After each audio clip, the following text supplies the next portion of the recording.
नमस्कार. मालिकेच्या 18 तारखेच्या भागामध्ये आपल्याला पाहायला मिळणार आहे की एजे आता लीलाला घेऊन जायला आलेले आहेत. लीला आता सासरी निघालेली आहे.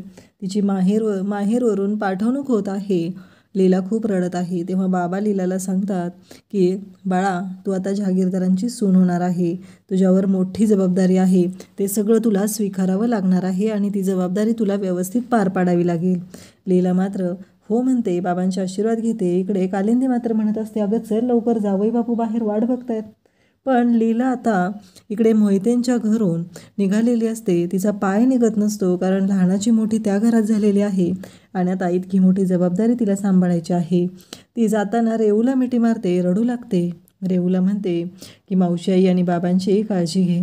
त्यानंतर छोटू तिथे येतो आणि म्हणतो, लीला दीदी, तुला माहिती आहे का, तू मोठी असशील नाहीतर जहागीरदारांची असशील. काही झालं तरी आपली लीलागिरी मात्र बंद नाही झाली पाहिजे. आणि एजे मात्र पाहत असतात.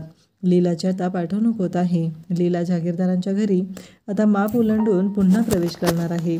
अशाच अपडेटसाठी चॅनलला सबस्क्राईब करा. थँक्यू.